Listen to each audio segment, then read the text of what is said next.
দুটি রাজ্য অন্ধ্রপ্রদেশ কেরল হিন্দু দেবত্ব সম্পত্তি। আমাদের সম্পত্তি কত সাচার বলেছেন? 6 লক্ষ কয়েক হাজার একর। 6 লক্ষ আর কয়েক হাজার একর। আর এখন শুনুন, অন্ধ্রপ্রদেশ, তামিলনাড়ু এই সমস্ত জায়গায় হিন্দু দেবত্ব সম্পত্তির পরিমাণ হলো 9,40,000। কত বললাম? 9,40,000 একর। আর মুসলমানদের কাছে আছে সার্বিকভাবে 6 লক্ষ। বেশি কার কাছে? বিজেপি কি পারবে সমস্ত ধর্মীয় সংস্থার জরিপ করতে? মসজিদকে রাজনীতির আখড়া করতে আমরা দেব না, এই কথাই বলে গেলাম আপনাদের সামনে। ইনশাআল্লাহ ইমাম হন আপনারা আমাদের সম্পদ, কিন্তু মসজিদকে সিদ্দিকুল্লাহ চৌধুরী টিএমসি লিডার, কিন্তু মসজিদ রাজনীতির আখড়া করা চলবে না। আপনাদের উপস্থিতি বাংলা ভারতবর্ষের মানুষের কাছে একটা নতুন আলোড়ন তৈরি করবে ইনশাআল্লাহ। আজকের মতন এই জমায়েত ভারতবর্ষে, পূর্ব ভারতে, ভারতে কোনো জায়গায় হয়নি। সিদ্দিকুল্লাহ চৌধুরী আপনাদের বলছে। এবং আমরা প্রস্তাব আনতে চলেছি ওয়াকফের বিষয়ে। আমি তার আগে আমরা যার কাছ থেকে জমিয়ত পেয়েছি সেই সমস্ত বুজুর্গ ব্যক্তিদের স্মরণ না করলে আপনারা ইতিহাসকে ভুলে যাবেন। ফুরফুরার দাদা হুজুর হযরত আবু বকর সিদ্দিক রহমতুল্লাহ আলাইহি, মাওলানা আকরাম খান সাহেব, এরা জমিয়তে বাংলা গঠন করেছিলেন। দিল্লিতে যখন জমিয়ত গঠন হলো অল ইন্ডিয়া, হযরত আবু বকর সিদ্দিক বললেন, আমি আর বাংলা জমিয়ত নয়, সারা ভারতের জমিয়তের সাথে যুক্ত হতে চাই। মাওলানা আকরাম খান সাহেবকে দিল্লি পাঠালেন। অল ইন্ডিয়া জমিয়তের জেনারেল কাউন্সিলে বক্তব্য রাখলেন। পরে আবার তিনি বাংলা জমিয়ত করলেন। জমিয়তুল উলামার বিষয়ে ফুরফুরা দাদা হুজুরের ভাবনা এটা অত্যন্ত গুরুত্বপূর্ণ ছিল বলে আমরা মনে করি। এরপরে খান বাহাদুর মোহাম্মদ জাম সাহেব মরহুম, মাওলানা বদরুল রহমান দরগাপুরি, আল্লামা রুহুল আমিন রহমতুল্লাহ আলাইহি তার বইয়ে জমিয়তকে সমর্থনের কথা তিনি লিখে গেছেন। হযরত মাওলানা তাহির সাহেব রহমতুল্লাহ আলাইহি, মাওলানা আব্দুল খালেক হুসাইনি, মাওলানা আব্দুল্লাহ মগরাহাট, মাওলানা ইউসুফ রহমতুল্লাহ আলাইহি নাদনঘাট, মাওলানা আহমদুল্লাহ হাজি আব্দুল্লাহ বর্ণপুর, মাওলানা হানিফ সাহেব বীরভূম, হুসামউদ্দিন সাহেব ফুরফুরা, আব্দুল ওয়াহাব সাহেব মগরাহাট, ঈসা মাজাহিরি 24 পরগনা, শরীফুল ইসলাম আব্দুল হামিদ সাহেব রফিক সাহেব উত্তর 24 পরগনা, হাজি আব্দুর রহমান কলকাতা, সাইফুদ্দিন কাশ্মীরি কলকাতা, মাওলানা আব্দুল কাদির সাহেব মেদিনীপুর, হাফিজ মঈনুদ্দিন আপনার হুগলি, মাওলানা মঈনুদ্দিন বীরভূম, মাওলানা আব্দুল হাই বাঁকুড়া, মাওলানা ইমাদউদ্দিন নদিয়া, মাওলানা আব্দুর রহমান, মাওলানা মুফতি আব্দুল ওয়াহিদ সাহেব মেদিনীপুর, জাইনুল আবিদিন সাহেব এবং আর অনেকে। দোয়া করুন আল্লাহ রাব্বুল আলামিন তাদের মাগফিরাত এনায়েত করুন। আল্লাহ কবরে তাদেরকে জান্নাত নসিব করে আরো আলোকিত করুন। আল্লাহুম্মা আমিন সুম্মা আমিন। ইতিহাসকে বলে যাবেন না, সূত্র হারিয়ে ফেলবেন, এটা আপনাদের বলছি। ইতিহাস মনে রাখলে ফুরফুরার হুজুররা করেছে, আমরা সম্মান জানি। ঝগড়ার বিষয় জং লেগে গেছে, ওসব কথা আজকে আমরা শুনতে চাই না। এখানে আপনাদের সামনে প্রস্তাবটা আমি পড়ে শোনাই, তারপরে আমাদের সাওবান সাহেব আরেক জায়গায় আমন্ত্রিত আছেন। এরপরে আমাদের ইমরান সাহেব বলবেন। তো পরপর আমরা আলোচনা করতে চাইছি। ওয়াকফ ইসলামী শরীয়তের বিশেষ পরিভাষা, যার শাব্দিক অর্থ হলো আবদ্ধ রাখা, স্থির রাখা, নির্বৃত্ত করা ইত্যাদি। কোনো ব্যক্তি তার মালিকানাধীন কোনো সম্পত্তি বা সম্পদ নিজের নামে মালিকানা থেকে মুক্ত করে আল্লাহর সম্পত্তি ঘোষণা করে আল্লাহর ওয়াস্তে জনগণ কল্যাণ জনসেবার জন্য উৎসর্গ করলে সেই উৎসর্গ করার কাজটি হলো ওয়াকাফ। যিনি ওয়াকাফ করেন তাকে বলে ওয়াকিফ, ওয়াকাফকারী। হাদিস শরীফে বর্ণিত আছে নবীজি সাল্লাল্লাহু আলাইহি সাল্লামের দ্বিতীয় খলিফা হযরতে সাইয়্যিদনা ওমর রাদিয়াল্লাহু আনহু, কোরআন মাজিদে আছে লান তানালুল বিররা হাত্তা তুনফিকু মিম্মা তুহিব্বুন, সাদাকাল্লাহুল আযীম। সূরা আল ইমরানের 92 আয়াত, চতুর্থ পারার শুরু। আয়াতের সার কি? তোমার জীবনের সবথেকে প্রিয় মূল্যবান সম্পদ আল্লাহকে যদি দাও তাহলে তুমি জান্নাত যেতে পারবে। হযরত ওমর রাদিয়াল্লাহু আনহু নবীজির কাছে এসে বলছেন, খায়বারে আমার একটা সম্পত্তি আছে, আমি সেই সম্পত্তিটি আল্লাহর নামে দিতে চাই। নবীজি সাল্লাল্লাহু আলাইহি সাল্লাম বললেন, তুমি এটা আল্লাহর নামে ওয়াকফ করে দাও। এটা হাদিসের দ্বারা ওয়াকফ প্রমাণিত। এবং দ্বিতীয় কি, আমরা আপনাদের কাছে পাঠিয়েছি, এই টিন নিয়ে গেছে, সাহায্যের হাত বাড়াবেন। কোথায় গিয়ে দম নেওয়া হবে বলা মুশকিল, এর শেষ কোথায় বলা মুশকিল। যদি কেন্দ্র সরকার জোর করে ওয়াকফ আইন পাশ করে তখন মাথায় কাফন বেঁধে আমাদের রূপ আমরা ইনশাআল্লাহ দেখাবো।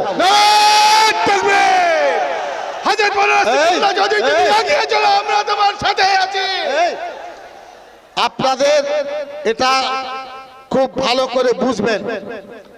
আর পারের লড়াই অস্তিত্বের লড়াই, জীবনে বেঁচে থাকার লড়াই। এটা কোনো রাজনৈতিক চর্চা করার লড়াই নয়, এই লড়াই হলো নিজস্ব সম্পদ রক্ষা করার লড়াই।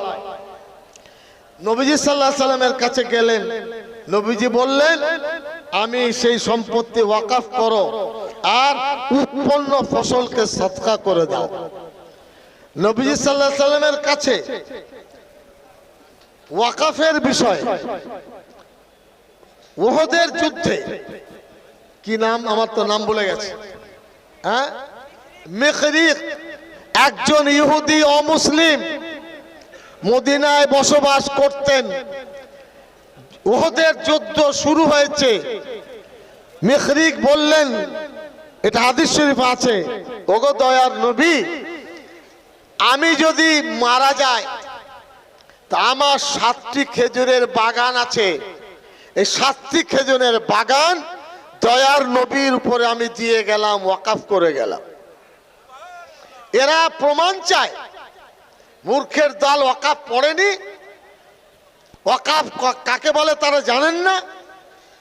এটা আমাদের কর্তব্য, আমরা বলবো না তো বলবে কে? আমাদের ব্যথা বেদনা আমরা রাস্তায় বলবো না, বলবে কে? এটা মনে রাখবেন। নবীজি সাল্লাল্লাহু আলাইহি সাল্লাম ওই মানুষটি মরার পরে 7টি বাগানের মালিক হলেন।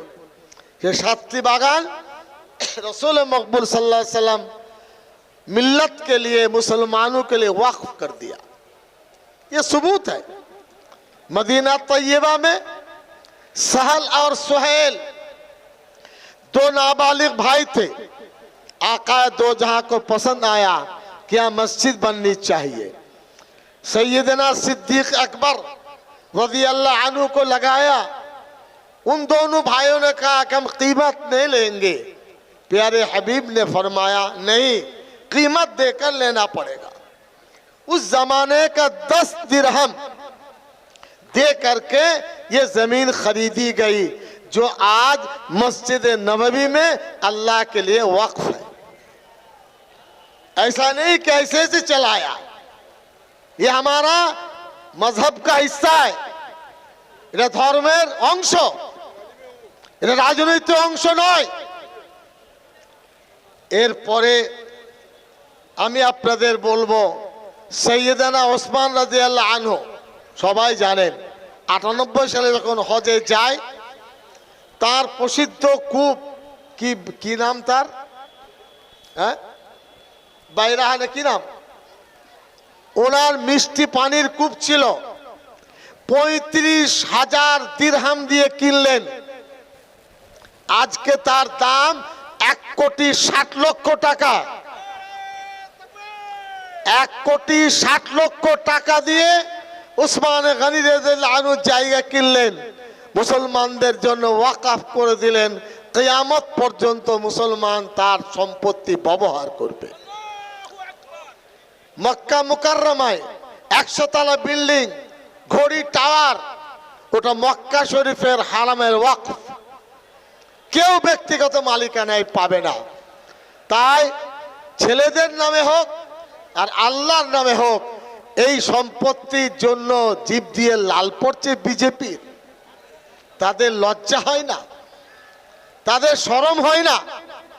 হ্যাঁ, আমাদের সম্পত্তি কেড়ে নিতে চাচ্ছ, হবে না। ঘুঘু দেখেছে বিজেপি, ঘুঘুর ফান দেখেনি, এই বাংলায় ফান দেখবে ইনশাল্লাহ। ধরুন ফুরফুলায় অনেক সম্পত্তি আছে, মসজিদে থাকতে পারে। আপনি কে যে আপনি মসজিদের সম্পত্তি নিতে চাচ্ছেন? কেন যাচ্ছেন? এবং এই রহরা রামকৃষ্ণ মিশন হিন্দু ব্যক্তিত্বের দ্বারাই পরিচালিত স্বশাসিত সংস্থা, তাদের সম্পত্তির মালিকানা সরকার নেই, তাদের ট্রাস্ট তারা চালাবে। ওই বেলুর মঠের মন্দির আছে, তারপরে ধরুন ওই ইসকন আছে, ওই উড়িষ্যায় কি ওটা মন্দির, বড় পুরীর জগন্নাথ মন্দির আছে, তাদের মালিকানা। বিজেপির চোখে কি রঙিন চশমা আছে? তারা কি দেখতে পায় না যে তারা মুসলমানের সম্পদ লুটে ফুটে খাবে? এটা হবে না। এবার আপনাদের সামনে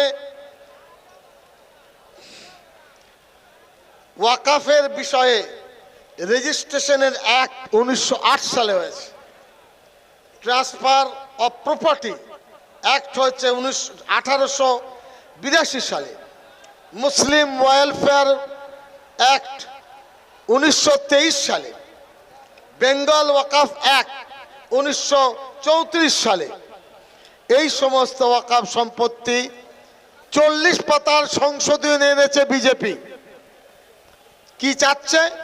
95 সালের ওয়াকাফ আইনকে ধ্বংস করতে চাইছে।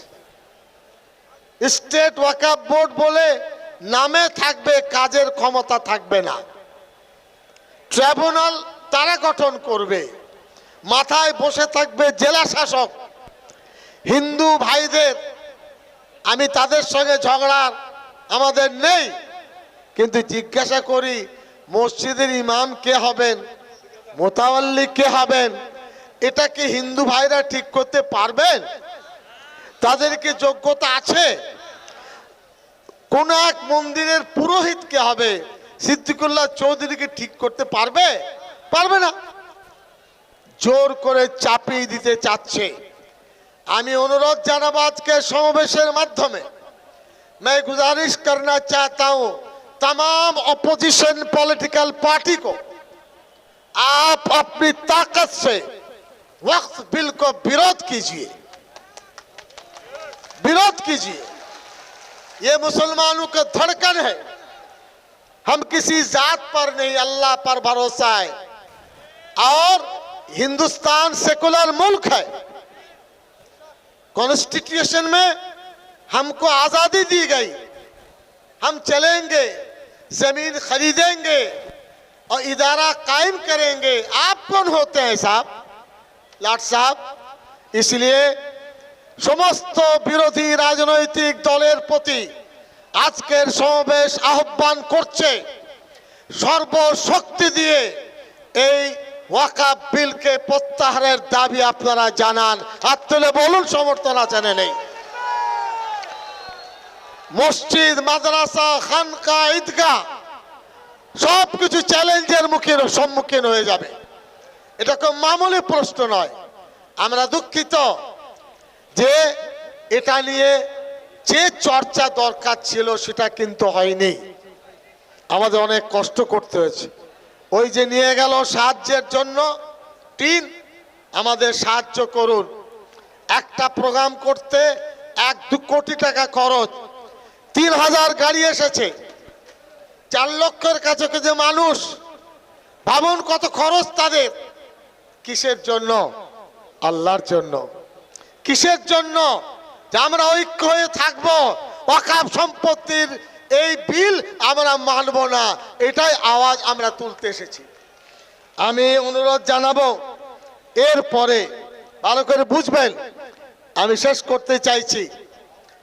Central government Sachar committee report অনুযায়ী তারা বলছে মুসলমানরা এই ওটা হলো রেল এবং সামরিক, এই দুটোর পরে সব থেকে বেশি ওয়াকফ সম্পত্তি আছে।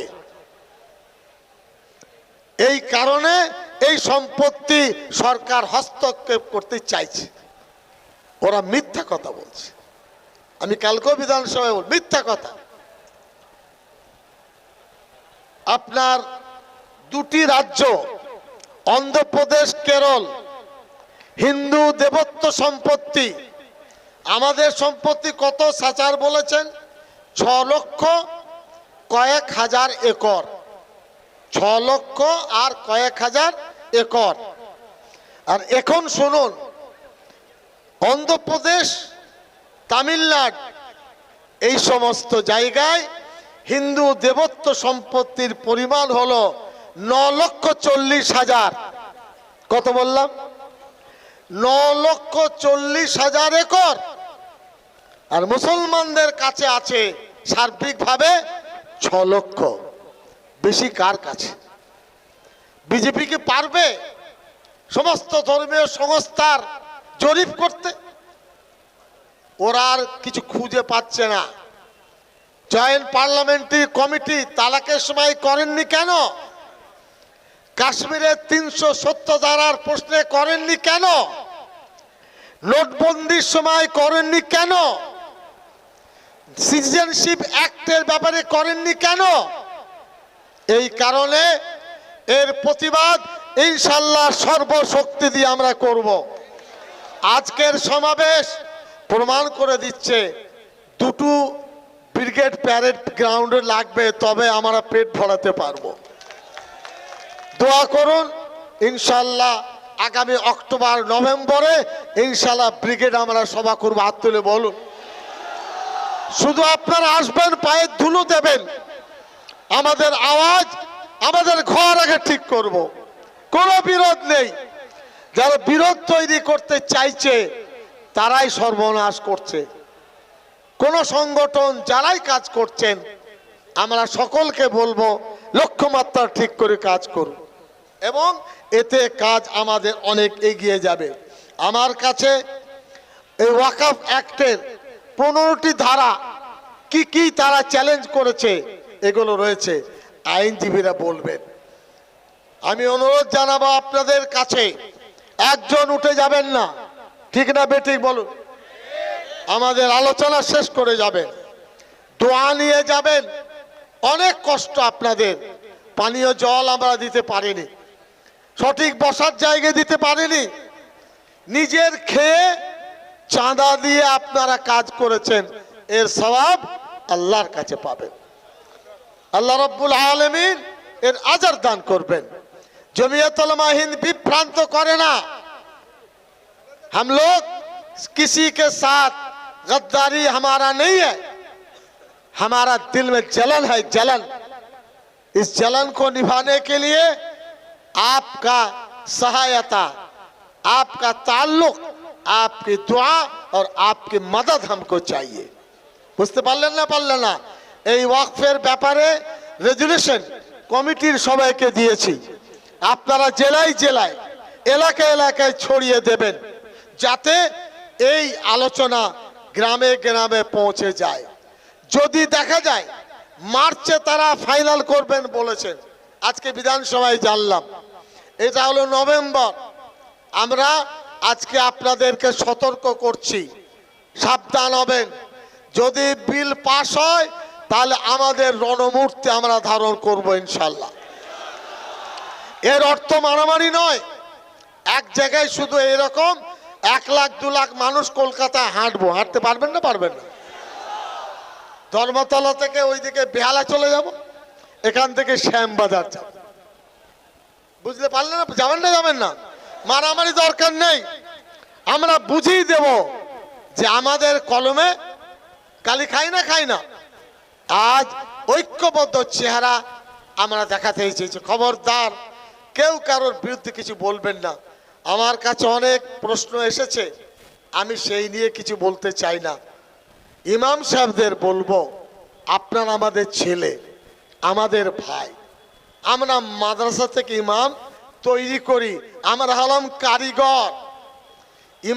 ইমামরা কারিগর নয়, আপত্তি নেই বলতে। ইমাম আমরা সাপ্লাই দিই। মসজিদকে রাজনীতির আখড়া করতে আমরা দেব না, কথাই বলে গেলাম আপনাদের সামনে ইনশাআল্লাহ। ইমাম হন, আপনারা আমাদের সম্পদ। কিন্তু মসজিদকে সিদ্দিকুল্লাহ চৌধুরী টিএমসি লিডার, কিন্তু মসজিদ রাজনীতির আখড়া করা চলবে না। রামকৃষ্ণ মিশনে যান না, বলুন টিএমসি ঝান্ডা লাগাবো, কি বলবে তারা? বলে এসো বাবা, বলবে ভারত সেবার সঙ্গে যান, হবে না। আপনার ইমামতি করুন, বুঝতে পারলে? আর বেশি লোভ করবেন না, তার ইমামতির টুপিগুলো ময়লা হয়ে যায়। আর একটা কথা কি বললাম, ইমামতিটাকে, মসজিদটাকে রাজনৈতিক ভাবে একটা জায়গা করবেন না, সমাজের ক্ষতি হয়ে যাবে, মসজিদের পবিত্রতা নষ্ট হবে। ওরা আমাদের ছেলে, আমাদের ভাই। আর বড় বুজুর্গ আলেমদেরকে বুড়ো আঙুল দেখাবেন না, এটা 3 নম্বর কথা বলছে। কি বললাম? বড় বুজুর্গ আলেমদেরকে বিডিও এসডিও ডাকছে, পা ফুলে গেছে।